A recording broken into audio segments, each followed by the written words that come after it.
मरकजी वजीर दाखिला अमित शाह ने जम्मू के भगवती नगर में रैली से खिताब किया। उन्होंने कहा कि जम्मू कश्मीर में तरक्की का नया दौर शुरू हुआ। जम्मू कश्मीर से 370 हटाने से लोगों को फायदा मिला। जम्मू कश्मीर में टूरिज्म को फरोग मिला। 9 साल में दहशतगर्दी के मामलों में कमी आई। उन्होंने जम्मू कश्मीर के 3 खानदानों को तनकीद का निशाना बनाया। अमित शाह ने जम्मू कश्मीर की साबिक हुकूमतों से सवाल किया कि दहशतगर्दी से 42,000 से ज्यादा लोगों की हलाकतों का कौन जिम्मेदार है। अमित शाह ने दावा किया कि आने वाले 2024 इलेक्शन में फिर से बीजेपी की हुकूमत कायम होगी। बीजेपी को 300 से ज्यादा लोकसभा सीटों से कामयाबी मिलेगी। अमित शाह ने पटना में ओपोजिशन की रैली को तनकीद का निशाना बनाया। उन्होंने कहा कि ओपोजिशन कितने भी हाथ मिला ले, सरकार बीजेपी की ही बनेगी। ओपोजिशन पटना में फोटो सेशन के लिए जमा हुए हैं। रैली से एलजी मनोज सिन्हा और मरकजी वजीर ममलिकत डॉक्टर जितेंद्र सिंह ने भी खिताब किया। रैली में बड़ी तादाद में पार्टी कारकुनान मौजूद थे। इससे पहले शाह ने जम्मू के पार्टी दफ्तर में श्यामा प्रसाद मुखर्जी को खराज अकीदत पेश किया।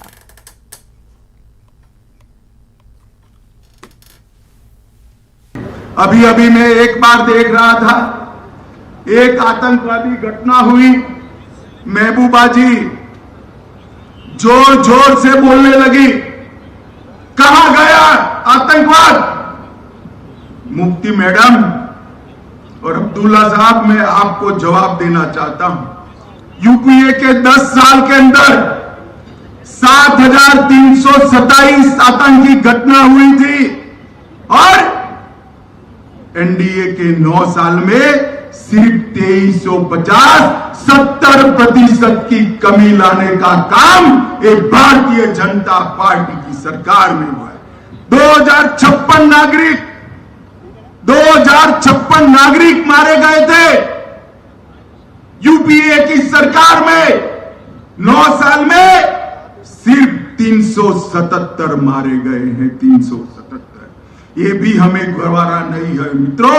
और 370 धारा हटने के बाद 47 महीने में हड़ताल और बंद के सिर्फ 32 कॉल आए हैं। 32 कॉल।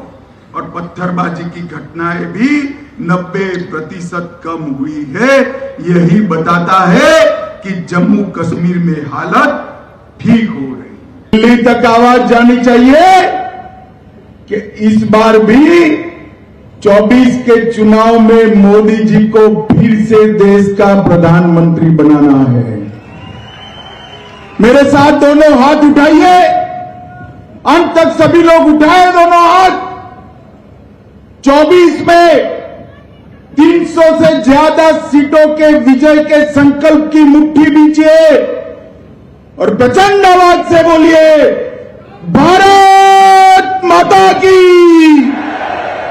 और मित्रों, पर्यटकों की संख्या 2022 में 1,88,00,000 पर्यटक जम्मू और कश्मीर में आए। ये अब तक का सबसे बड़ा है।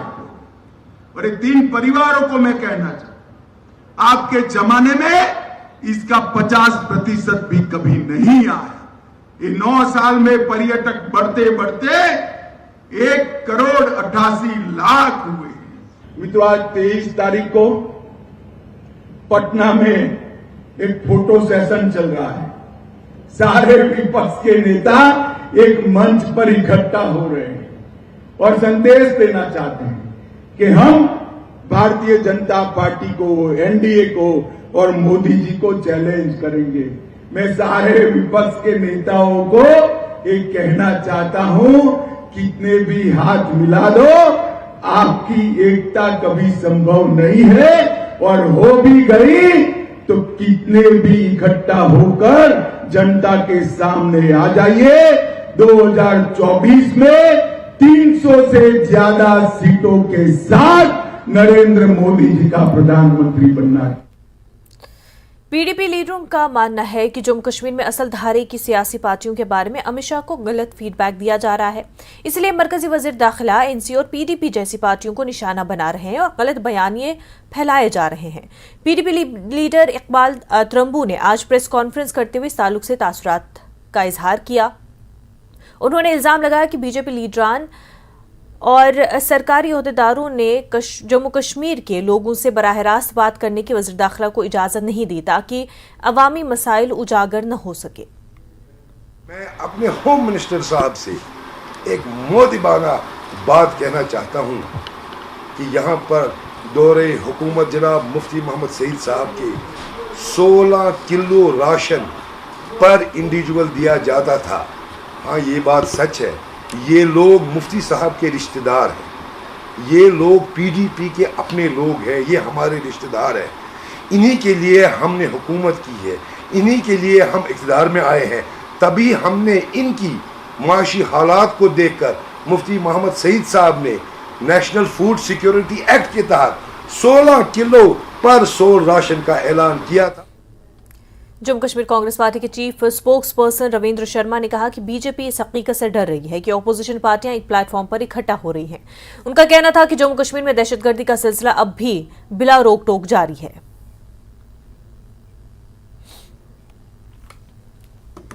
आज गृह मंत्री अमित शाह ने जम्मू में अपनी रैली को संबोधन करते हुए सीधा निशाना विपक्षी पार्टियों पर साधा है और उनको ही जो आतंकवाद के चलते जिन लोगों की जान गई है उसके लिए जिम्मेदार ठहराया है। इस पे हम रिएक्शन लेंगे। कांग्रेस के chief spokes person Ravindra Sharma हमारे साथ मौजूद हैं। सर, कैसे देखते हैं इसको? देखिए, घबराहट ये थी कि आज पटना में बहुत बड़ी रैली है और विपक्षी एकता का जो है वो एक बिगल बजा है, तो इसलिए अगर ये समझते कि विपक्षी एकता एक फोटो अपॉर्चुनिटी है तो फिर घबराहट क्यों, फिर उस पर तंज क्यों? इसलिए कहीं ना कहीं जम्मू को चुना गया, जम्मू कश्मीर को, कि आज पटना में देश सारा देख रहा है 65% से ज्यादा वोट जो है विपक्षी पार्टियों को पड़ा है। अगर वो विपक्षी पार्टियां, उसमें से चंद पार्टियां भी एक मंच पे हो जाती हैं तो सबसे बड़ी घबराहट 2024 की है भारतीय जनता पार्टी की और गृह मंत्री अमित शाह जी को।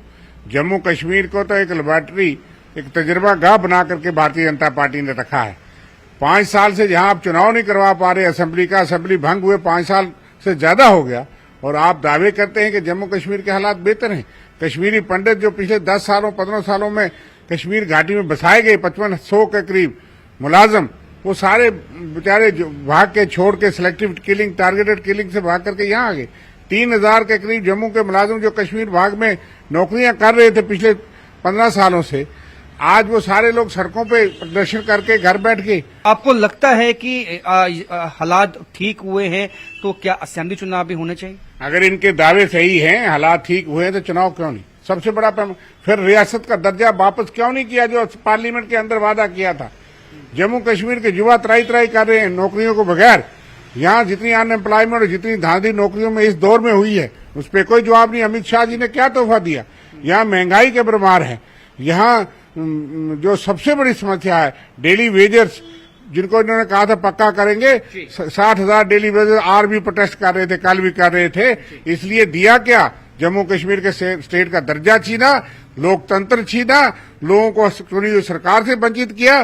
कांग्रेस पार्टी का साफ कहना है कि यदि हालात वाकई में अच्छे हुए हैं तो विधानसभा चुनाव जल्द करवाने चाहिए।